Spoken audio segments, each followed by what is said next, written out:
All right, what's up, guys? VV back with another video. And we got a top 10 list for today. We got another top 10 list. That's right. This time it's going to be my top 10 favorite leaders that have come out in the game so far. Okay, so let's go ahead and hop straight into this. This is meant to be a more chill, lighthearted video, a little bit shorter video compared to the standard length videos I put out. This one's meant to be a little bit shorter. Okay, so let's get straight into it. I don't want to waste y'all's time. First things first, I'll have everything timestamped in the general description, and I'll have all relevant links and stuff like that in the comments section below. As usual, if you guys have any comments, questions, or suggestions, please not hesitate to put those in the comment section below, or hop on the VV Theory Discord. Link is in the channel description. Okay, let's do this. Let's get right into it. I have to say, this question came up last night in the stream. I stream every Monday, Tuesdays, and Wednesdays, guys, from 9 p.m. Eastern to 12 a.m. here on the VV Theory YouTube channel. Okay, so be sure to stop by if you haven't already. Hang out with us. We have a good time. We talk about all kinds of One Piece stuff. And the question came up last night. What are your favorite leaders in the game? And I started thinking, you know, that's a good question. Let's turn that into a video. So that's what we're gonna be doing in today's video. One more thing I want to mention is there was kind of something that was going through my mind when I was trying to come up with this list. There are three things that I really look at with, you know, it's what makes a leader or a deck interesting to me, and it makes it my favorite, is three different things. Number one is technicality. I prefer when the deck is highly technical and it requires a lot of skill to master, like not just to play it, but to master it. You know, you have to have quite a bit of skill in the game. So that's the first thing, is the technicality involved. The second thing is the versatility of the leader. How versatile is the leader? Like, how many different ways can you build it? That's a big deal to me. The more, you know, I like when the leader has tons of different options for me to build it. Okay, that's a big deal. And then last but not least is how enjoyable is it? Now, that's more of a personal thing. That's just how much fun I have playing the leader. But I think the first two things, like how technical it is and how versatile it is, for me, directly contributes to that third and final point. How fun is the leader? And I guess you could say there's even some power level involved in that. The more powerful the leader is, and the effects associated with it, that's probably going to be the more enjoyable it is in general, because you're doing better with it. Okay, so keep those things in mind. And one more thing I want to mention, well, there's really two things. Number one, this is my personal list. You guys, be sure to put your personal list in the comment section below as well. I'm curious to see what you guys think. What's your top 10 favorite leaders in the game so far? This is just my personal favorite list. This is not the 10 best leaders that have ever come out. This isn't like, you know, any kind of community project. This is just my own personal top 10 favorite leaders in the game list so far. Okay, now with that in mind, let's dive straight into it. I will have it going in descending order, you know, number 10 down to number 1, and then at the very end I'll have 5 honorable mentions. Okay, so let's do it. Here we go. Number 10, Red Purple Trafalgar Law.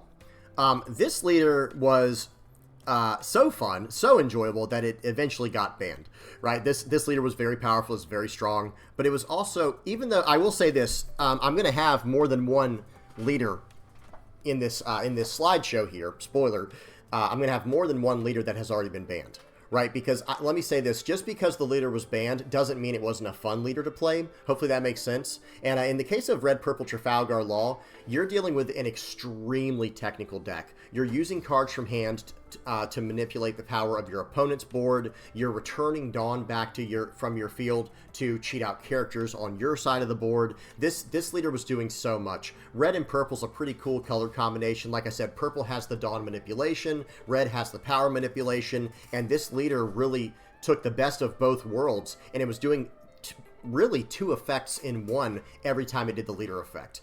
For those who are not aware of how the leader worked, what you would do is you would return 3 of your Dawn cards, okay, from the field back to your Dawn deck. So you're going backwards in Dawn, but the effect allowed you to bottom deck one of your opponent's characters with a power of 3,000 or less, and then it didn't stop there. Not only did it have removal built in, it would also allow you to cheat out one of your characters that cost 4 or less. I think I mentioned this around the time that this leader got banned. I was saying, you know, I think this probably should have been an activate main once per turn, Dawn -3, choose one of those 2 effects, and then it would have probably been more balanced, and then maybe it wouldn't have gotten banned. But this was a very fun leader to play. It had a lot of cool interactions it could do. It had a lot of cards that were built for this. You know, there were a lot of cards built around this leader, and it made it a lot of fun, very enjoyable to play. I'm going to try not to spend too much time on each leader, so let's keep going. All right, so number 9, we have Purple Yellow Crocodile.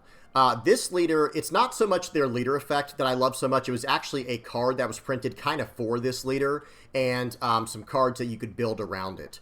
And of course, I'm talking about Okama Way, or O Come My Way was, I think, the English translation.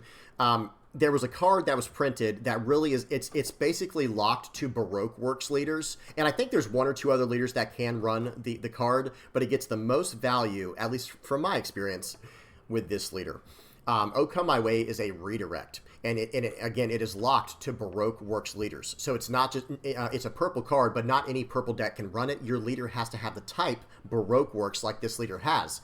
And because it is a redirect, it allows you to set up some really powerful on KOs alongside it. So in other words, cards like Basil Hawkins, cards like Kikinojo, cards like Magellan, you can redirect your opponent's attacks into those cards that they typically would not want to attack, and that allowed for so much fun with this leader, okay? Because you're building into these, you're making these builds that seem kind of messy or not very powerful, but you have all these mind games. By just leaving one Dawn active every turn, your opponent sees that one Dawn active, and they start thinking like, uh-oh, is he running that redirect? Of course he is, but does he have it in hand? So every time they attack, they're basically, they're scared like, okay, am I going to hit a landmine this time? Are they going to redirect my attack into this or into that? And it just became very fun to play. And I will say another thing I did enjoy about this leader is purple and yellow. I have a little bit of yellow bias, guys. For those who are not aware, yellow is my main color in the game, so I have access to my favorite color being yellow, and then manipulating yellow with those, combining yellow with the purple Dawn manipulation, I'm able to ramp to my bigger characters, and having access to that redirect from purple, this was a very fun deck for me to play. Okay, next up, we have Blue-Black Sakazuki. So, Sakazuki, this leader might have been my favorite at a time, especially amongst the more competitive decks that ever came out. Sakazuki, just like Red Purple Law, I guess it was a little too fun, right? It ended up getting banned. It was very powerful. But this was a leader that it took me back to other TCGs, because I feel like this was the first really hardcore control deck. Again, that's just my personal opinion. Your mileage may vary, I don't know. But when it came to Blue-Black Sakazuki, this took me back to like my Magic the Gathering days when I played almost exclusively control decks. And having access to so many different answers and just removal, and it was just such an all-around solid deck. And it felt like I had so much agency in every game. So this one, I guess it was a very technical deck, but it wasn't even so much how... It was versatile as well. Notice the leader effect, guys. If you don't know what it does, please pause and read it if you're a newer player. These effects are so versatile, you can pretty much do anything you want when it comes to building the list. Now, that's not to say there was not like one set list that was pretty much... I feel like it was kind of figured out, or at least like 90% of the deck was just totally figured out with a few cards, worth of wiggle room. But this leader was just a true blue, I was going to say, but it actually applies. It's a blue-black leader, but it was a true to style control deck, right? It was absolutely controlling. It removed everything your opponent tried to play. It also developed a board along the way, and it felt very powerful. This was just an incredibly fun deck to pilot, and it felt very rewarding being, trying to, whenever you tried to make these really skilled decisions, it felt like it paid off. When you're trying to outplay your opponent, it felt like you were actually doing that when you were playing this deck. And that's not to say that, other decks don't require skill. It's nothing to do with that. It's just, it felt like this deck really rewarded skilled play. Okay, hopefully that made sense. All right, so next up we have number 7, Black Yellow Lin Lin. Okay, so I talked about, when we were going over Crocodile, how yellow is my favorite color in the game. Well, before yellow got into the game, my favorite color was black. And this was the first ever black-yellow combination leader. So this quickly became my favorite leader. And on top of that, this was pretty much the first ever arc that my channel went through. We went through an entire black-yellow Lin Lin arc here on the VV Theory channel, and we tried to make this leader good when it was considered not good. It was the first big project I had ever taken on. It was pretty much a community project. I wasn't the only one trying to make it work. We were all trying to make it work as a community, and this was the very first arc that I had on the channel. Of like, let's try to make this work. Let's try to make this off-meta leader competitive. And I think we did pretty good, all things considered. But hear me out. It definitely struggled. But I will say this: as far as like some of my favorite decks to ever play in the history of this game so far. It's still a very young game, but guys, there's already been over 100 leaders put out in One Piece in its first 3 years. So, you know, in that list, this is in my top 10. You know, out of all, or excuse me, you know, out of all those cards, out of all those leaders, this is one of my favorite leaders. It's number 7 on the list for a reason. I feel like it did reward skilled play. It was a pretty open leader effect. It was just kind of costly, right? You had to pay for, trash a card, and be at 1 life. There were all these conditions you had to meet just to gain 1 life.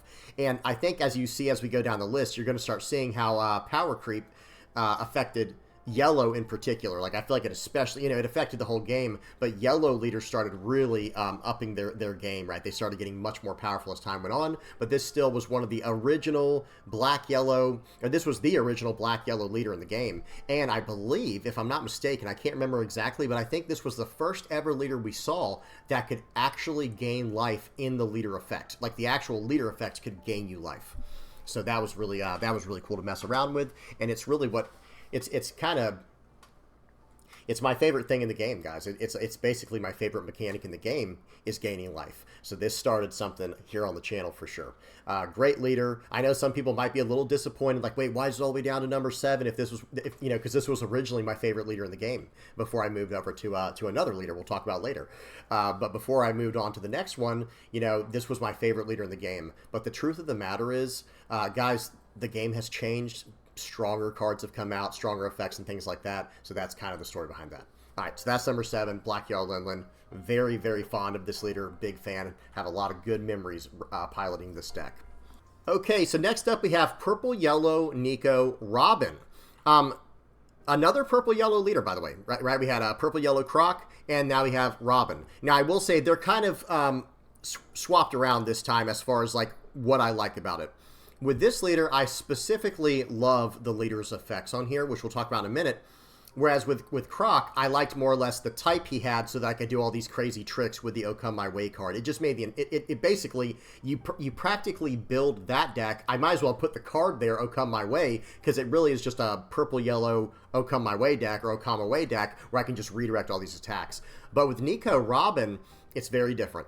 The leader effect on Nico Robin is what I love the most, or both. I should say both of them, because the first one being Banish. So whenever I attack into my opponent's life, if I hit them, if I deal damage, they don't get to add that card to their life, or excuse me, to their hand, and they don't get to trigger it. It gets banished. It goes straight to the trash, and I'm depriving them of resources in that way. So I'm a huge fan of that effect just being built into the leader, and that's number 1. And number 2 is it has a when attacking effect that says trash a card with trigger, and you get to ramp a Dawn as rested. So this leader has kind of everything you want in a purple and yellow leader. You have the Dawn ramp built in, and then you have the life manipulation built in as well. Now, you're not gaining a life, which is kind of my favorite thing in yellow. However, you are kind of preventing your opponent from, you know, gaining advantage from their life. So it's a little bit of an inverse way of thinking about it or looking at it, but it still is a very fun leader to pilot because of these factors. It kind of changes the pacing of the game.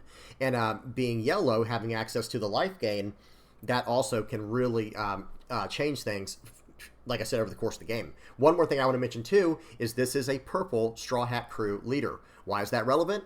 Well, guys, at the time you're recording this video, there's this very powerful purple event that is locked to Straw Hat Crew leaders only. Gum Gum Giant. So it has access to some very powerful cards. Like I said, it has the life gain potential. It has Banish built in. It has Ramp built in. This is a very fun leader. One of my absolute favorite leaders to pilot in this game. Okay, so next up we have Red Blue Marco. This leader, just like the majority of leaders on this list, it's really about the leader effect that I love. Like it's not really the color combination. Red and blue aren't really my favorite colors in the game. They're kind of my two middle tier colors in this game. If I were to rank them, for me, yellow and black are my top 2 favorite colors in the game, with red and blue being my middle, my second favorite colors in the game, however you want to say that, and green and purple being at the bottom for me. And that's not to say any of the colors are bad or anything like that. It's just what I prefer when I'm building decks and when it comes to the way the colors interact in the game. So red and blue weren't really my favorite color combinations. However, the leader effect I do feel like is a perfect marriage between red and blue, where it's like, okay, you have the blue effect where you're drawing a card and then you're putting a card from your hand on the top or bottom of your deck. So you're fixing your deck in that way, which is a very blue mechanic. And then you're also reducing the power of a character by 2,000 for the turn. So that's a very red mechanic. So when it comes to Marco, and the fact that they left it completely open, they didn't lock it to certain types or anything like that, you know, with how you can build this leader, it's just kind of perfect. It's just one of those effects that's just completely open-ended, just generically good, and it really represents both colors so well. It's almost like a blank canvas on which I can paint whatever red-blue combination that I want to. And I've even shown off, you know, this is a Whitebeard Pirates leader, right? So you'd expect, okay, it's going to be a Whitebeard Pirates deck. Nope, I've even built it, you know, with, I've seen people build it with the animal package, and I've even built it with a Revo Army package. It just allows you to build, there's so much versatility. I hate to overuse the words, guys, but those really are my main criteria that I'm going off of for today's list. The versatility of this leader is very high, and because of that effect allowing me to look at my top card every single turn, it also allows me to make, you know, the best possible decisions based off that, right? It opens up more possibilities for me every turn, getting to see one extra card every turn with that leader effect, which also, you know, makes a pretty technical deck to run, especially if you're running cards that play cards from the top of your deck. Okay, really good stuff here. Big fan of this leader. Next up, we have green-yellow Trafalgar Law. That's right, guys, the second law on the list. Remember, we already did red-purple. The way that they build Law in this game, the way the designers came up with the interactions with this leader, they are very fun. They're very interesting, and they're highly technical, right? With Red Purple Law, we have to return 3 Dawn, and we have to bottom deck a 3,000 power or less character, playing out a 4 cost or lower character. That one's a little more straightforward, but it still is kind of hard to pull off sometimes. Sometimes you have to really do some crazy things to pull that off. Well, Green Yellow Law takes that to the next level. I feel like it's even harder to pull off, and you have options to, you know, you have even more options available to you. So, you know, with this one, you're attaching 1 Dawn, but then, you know, if the total cost of your characters is 5 or more, then you can return 1 of them to your hand and then reveal 1 card from the top of your life cards, and if that card's a supernova with a cost of 5 or less, you can play it. So that's a lot of words, right? That's a lot of text going on there. It is very technical, but once you start messing around with it and you see what all you can do with it, it becomes one of the most technical decks on this list. Green-Yellow Trafalgar Law is a lot of fun to play. It has a lot of options, and I feel like it really rewards skilled play. And skilled deck building for that matter. Now, I will say, so remember what we were saying with the last leader. So the last leader that we went over was Red-Blue Marco, and there was no restrictions in his leader effect. This leader does have a restriction in supernovas. You can only play out a 5 cost or lower supernova type card from your life. Okay, so because of that, it does, I'm not going to say it like hurts its ranking with me, but I just want to point out that notice how that's what I meant before with Red Blue Marco, saying it's just a totally unrestricted effect where I can do whatever I want with it. Well, with Trafalgar Law, yes, I can do whatever I want with that effect as long as it is limited to the supernova, you know, type cards from the top of your life, at least with the second part of the effect there. So really good stuff here. Very fun leader to play, but it is very technical. I would say it's not really a deck that's good for newer players to pick up on, but who knows? It depends on what kind of challenge you're up for. Okay, so really solid leader here, all the way in. You know, we're in the top 5 now. This is number 4 on the list of my favorite decks to play in the game right now. All right, now moving on from there, number 3. Blue Yellow Ace. Blue Yellow Ace is really a new addition to this list. Anyone who's been following this channel for long enough, you would know that I did not like this leader when it first came out. I thought it was way too gimmicky. I thought it was way too inconsistent. And I'll tell you what, guys, as things have moved on, this leader is becoming more and more consistent. Okay, and I think there's even more support coming for this leader in the not so distant future. And it's one of those situations where, man, after it got the support that it needed, and I changed the direction of the deck, the way that I was building it, and my play style with it and everything, this has quickly risen up on my list. I don't know how else to say it, guys. This is a leader that I didn't really care for just a month ago. but now it's number 3 on my all-time favorites list. The leader is a blast. It is a highly, highly technical deck to play. I would consider it maybe, I've said this before, I have mentioned this before on the channel, I think this might be the hardest deck to play in the game as far as like most technical deck to play in the game. What do I mean? Well, check this out. Dawn ×2, and not just to play, hang on, one more thing before I read the effect. It's not just the hardest deck to play in the game, in my opinion, but also the hardest deck to build properly. Because listen to what we have here. Dawn ×2, activate main once per turn. You're going to look at the top 5 cards from your deck and add up to 1 character card with a cost of 5, not 5 or less, with a cost of 5 to the top of your life cards face up, then place the rest at the bottom of your deck in any order. Okay, but then there's a secondary effect that says at the end of your turn, you're going to trash that card if it stays face up. You trash all face up life cards at the end of your turn. So now, not only are you having to build this deck in a very specific way where you have enough 5-cost targets to hit with that top 5 search every turn, but now you also need ways to interact with the top of your life in order to get the full effect off where you don't lose the card at the end of your turn. So you see what I'm saying? This is a Galaxy Brain level deck, very, very top of the line of like one of the hardest decks to pilot in the game, and for me personally, that's what makes it so fun. I enjoy the challenge. I love when I have all these different options when, you know, with the deck where it's not just one-dimensional and it's not just super straightforward. I don't mind playing those decks from time to time as well, but when it comes to like my favorite decks in the game or the decks that I prefer to play the most, this is it, right? It's decks like this that are highly technical and that do have at least some type of decent payoff, where they're at least powerful enough to have a decent time with and have, you know, pretty good results with. And this leader, absolutely incredible, very fun to play once you figure it out, but very, very hard to master it. Okay? Awesome stuff here. Let's move on to number 2. We only got a few left, guys. Number 2, green-blue Zanji. I call it Zanji. Most people call it Zoro and Sanji, but this is green-blue Zoro and Sanji. Now, this leader, not that technical. It's really not that hard to play. However, this leader effect allows you to attack twice in one turn with a character. And because it has a green and blue color combination, you're able to do some really cool stuff. You'll play out these very powerful green characters that might have when attacking effects that you can do multiple times in a turn, and then you're playing out these blue cards that you're going to bounce back to your hand with the leader's effect to get further utility value from later in the game. And that's kind of how this leader's meant to work.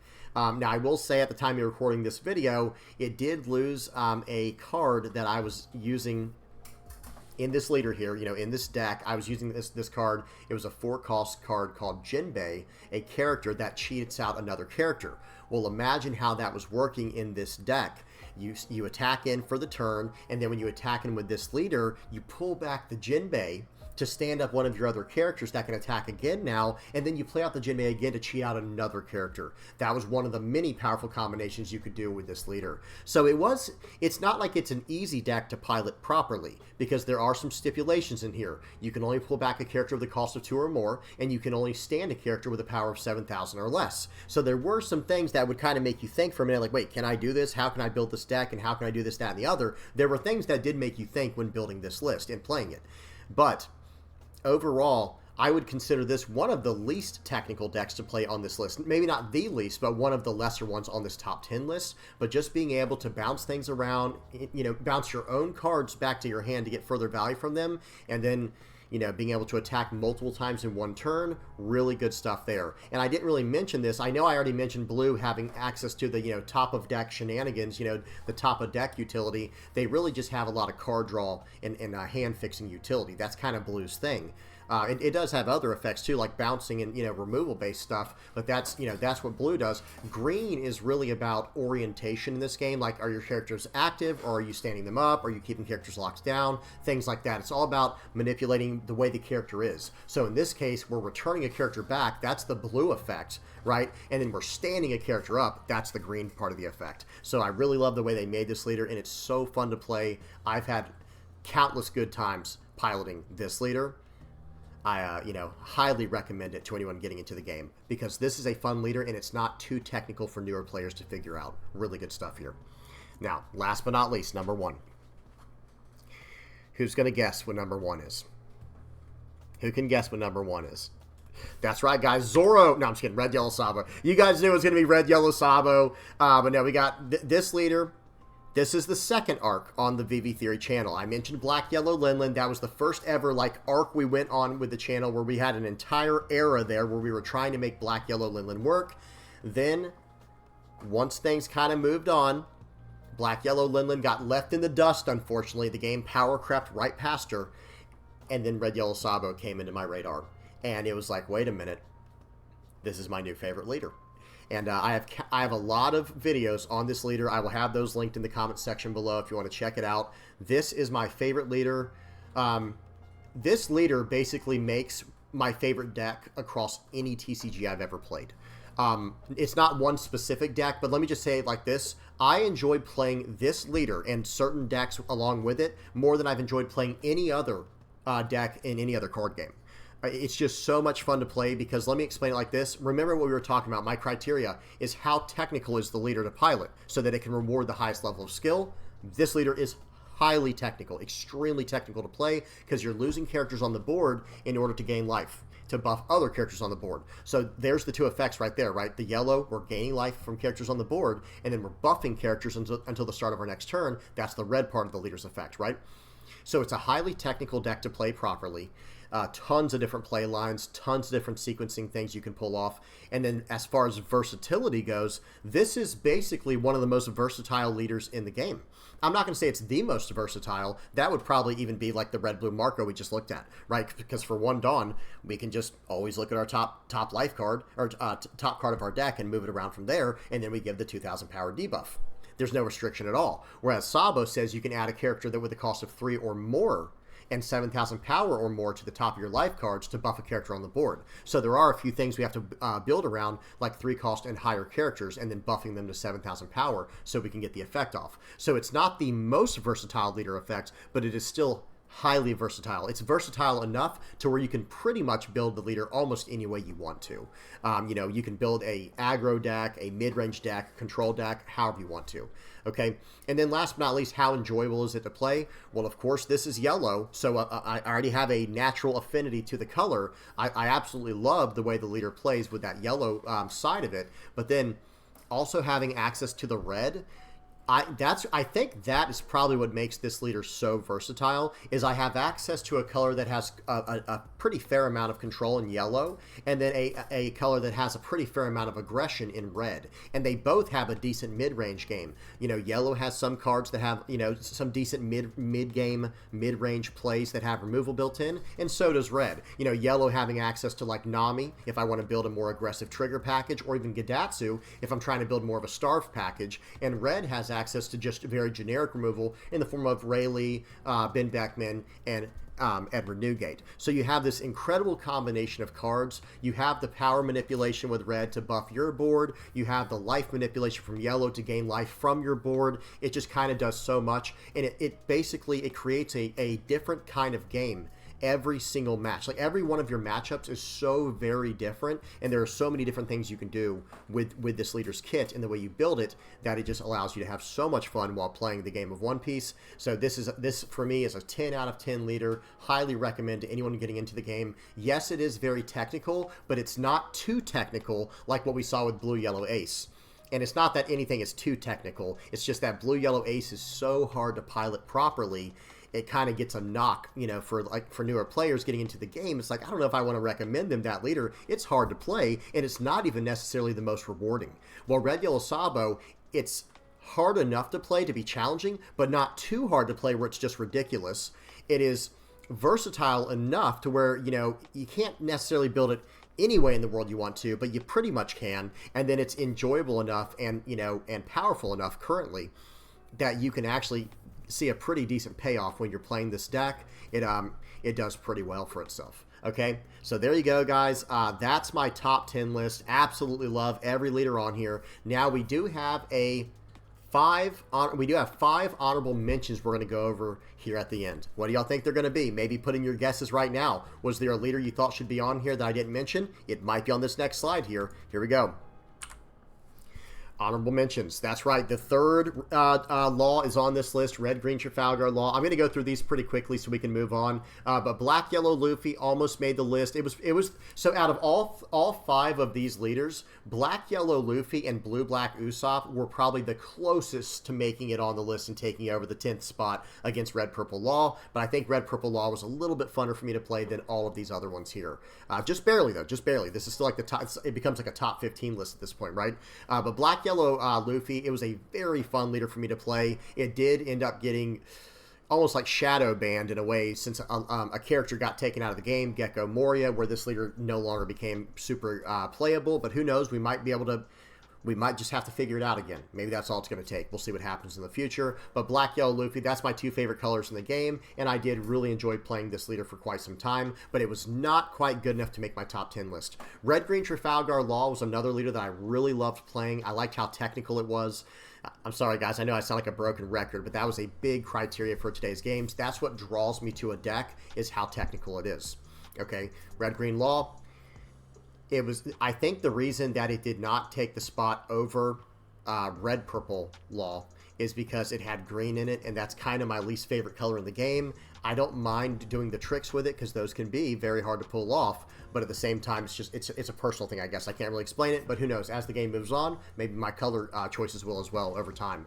But Red, Green, Trafalgar Law, very fun deck to play, very rewarding for you know, when you're a very skilled player, you can tell that the leader will reward you big time, and your deck, of course, if you built it properly. Blue, Black, Usopp. It's kind of it's not exactly Blue, Black, Sakazuki levels of control. It's almost more mid-range, but it does have that control still built in, and I think people are starting to build in more control moving forward, by the way. But the way that I played is the more traditional way. It's you know, it's quote-unquote meant to be played, where it's just more of a Dressrosa engine. And it's very fun. It's a very fun leader to play. It has plenty of control inside it with, you know, having access to the blue and black color pools. It has plenty of control built in with bouncing and bottom decking stuff and even KOing. And then it also is more mid-range than ever, I think. You know, for a blue-black deck, I didn't expect it to be this mid-range where you can just flood the board pretty aggressively about halfway through the game. Okay, then we have Yellow Eustace Kid and Gecko Moria. Those are just leaders I really enjoy. Eustace, those are the only 2 mono-colored leaders that made my list. Eustace Kid, again, I'm a yellow main, so of course I love yellow, and I love the way that you can gain life with this deck. This feels like so Paladins are my thing when it comes to RPGs. That's the type that I love the most in any type of role-playing game, any kind of RPG. I like the Paladin-style character. I want to be this tanky, healing, you know, type of person who can do stuff built around that, which usually translates to, you know, control, life gain, and attrition, right? Well, Eustace Captain Kid's a little more mid-range than it is control, but it really has that tanky feel of like, I'm going to block her up and I'm going to gain life along the way. Really love that new leader from OP-10. Okay, there were 3 leaders on here from OP-10, by the way, if y'all didn't notice, right? If you include the honorable mentions, we had Green, Yellow, Trafalgar Law was number 4 on my actual list, and then in the honorable mentions here, we have Usopp and Eustace Captain Kid. All 3 of those are from OP-10. Really, really fun stuff there. And then last but not least is Gecko Moria. This is actually the direction I hope they take black in the future instead of the cost reduction. I really love the idea of like a reanimator deck where I'm pulling cards from my trash. I'm getting full value. I'm getting like a secondary level of value from some of the cards I've already used by pulling them from the trash. So I am a huge fan of that in the game. Okay, well, that's it, guys. That was my entire list. I really appreciate everybody for sticking through that. I'm very curious to see what you guys have down in the comment section below. Be sure to put your list down in the comment section below so I can check that out and kind of see what's going on, maybe get some ideas for later. I do want to mention a few more leaders, you know, extend the honorable mentions a little bit. Whoops. It's going to be... there were 3 leaders that were really stuck in my mind that they couldn't quite make the list, and it was Blue, Yellow, Queen. Okay, Blue, Yellow, Queen, of course. Blue, Purple, Reiju, and Green, Yellow, Arlong. Those were 3 leaders I really wanted to squeeze on the list, but I didn't. So I'll at least give them at least a secondary honorable mention at the end here, because those were very fun, and they're very dear to me. Those, you know, those are leaders that I really have enjoyed playing over time.